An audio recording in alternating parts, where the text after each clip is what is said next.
Hello everyone, this is Erik, the Asian movie enthusiast, and this is my review of Bullet in the Head, a Hong Kong action movie from 1990 that was directed by John Woo. The story revolves around three men, played by Tony Leung Chiu-wai, Jacky, Cheung, and Waise. The film starts with a montage of sorts, showing our protagonists beating people up, having a good time otherwise. They tangle with some local triads. They hang around with the ladies. They ride their bikes around, stuff like that. But you can tell very early on that these guys are essentially blood brothers who are willing to die for one another. And they do some pretty crazy, dangerous stuff that lands them in trouble with local authorities. So they have to escape from Hong Kong for a while. They decide to go to Vietnam and gain an advantage there by acquiring weapons and selling goods and getting some cash. Big-time cash, with the assistance of the local badass played by Simon Yam. Now, I saw Bullet in the Head way back in the day, one time, and I remembered that it was a solid action. After rewatching it again recently, this movie completely blew me away. This is one of the greatest Hong Kong action films of all time. I am convinced. It's the same thing that happened to me when I rewatched The Longest Night last year. First time I saw that one, I had the same impression. I'm like, oh, this movie's solid, man. Good, solid flick. Then I watch it again, and it's like one of the best things I've ever seen. And that's kind of the same thing, same experience I had rewatching Bullet in the Head.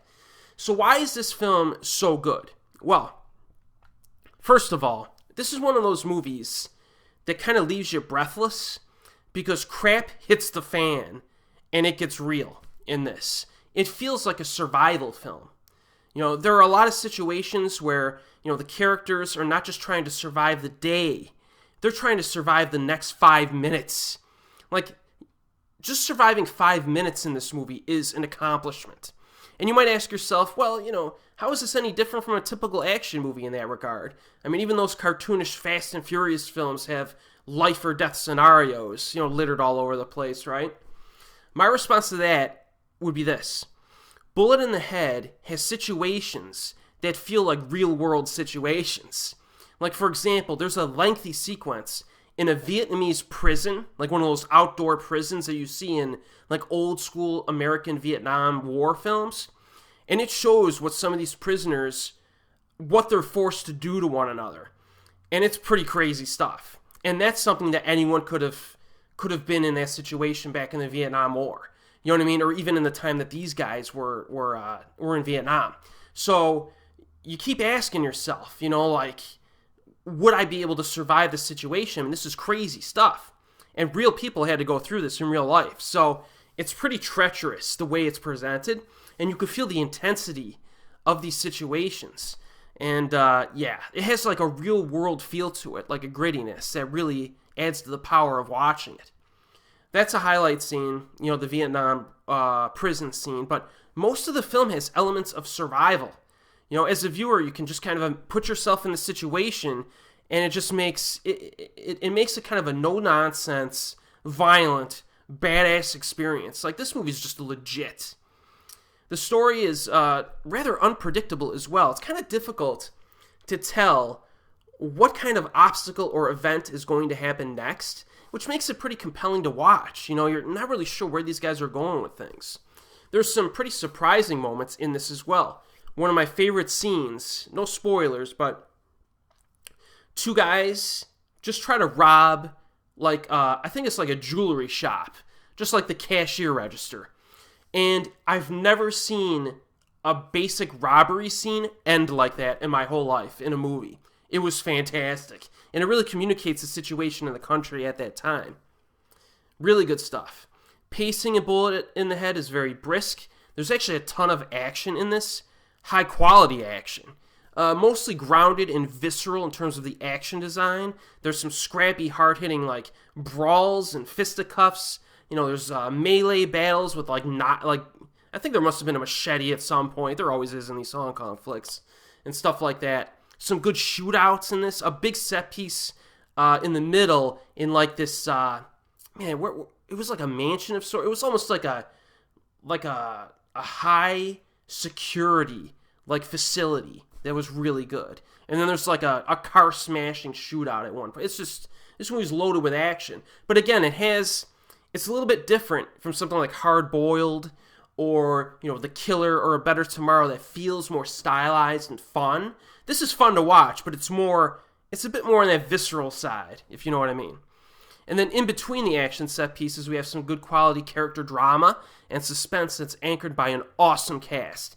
The more I think about Tony Leung Chiu-wai's career, the more I'm impressed with it. Because as I rewatch some of his films, the more I like them.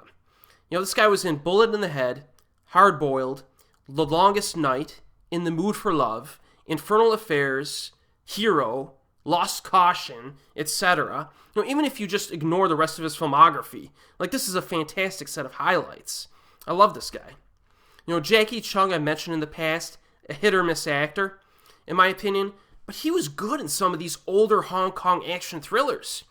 I may have discussed this in my review of Tiger Cage, which he was good in as well, but he's quite good in Bullet in the Head, and he's given some of the more difficult acting situations here, and he pulls them off, so I give him credit. Waise, I think, is underappreciated in my eyes. He always gives a good performance, even regardless of the quality of the film he's in.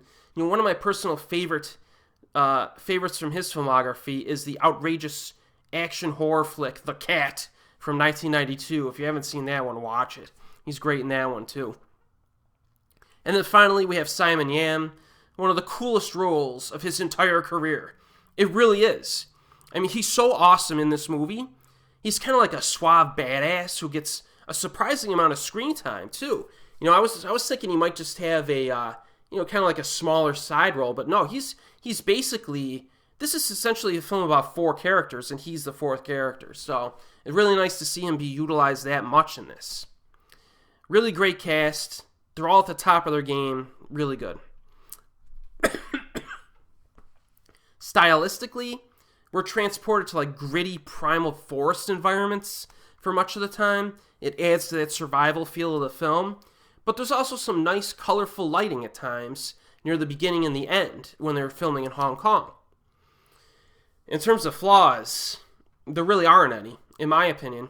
Some people I've seen complained a little bit about the bromance scenes. There's a scene near the beginning where they're on their bikes in slow motion. I guess some people could consider that to be a bit on the cheesy side. There's a few scenes like that, but I think it comes across as pretty genuine and dramatically impactful.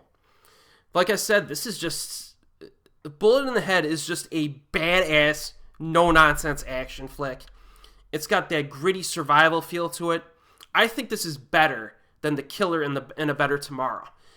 Is it John Woo's best film? I think it's a possibility. I mean, Hard Boiled has always had that mantle for me for over 20 years now, but revisiting this one gives Hard Boiled a run for its money, man. This movie's really freaking good. If you have not seen Bullet in the Head, I highly recommend it. This and the one I mentioned previously, The Longest Night, are 2 films that don't really get the credit they deserve. Even this one's directed by John Woo, and people really don't talk about it much, which is kind of odd. So I would definitely recommend this. It's available on Blu-ray in the United States. I just got my version the other week. Check this one out. And as always, I'll see you next time.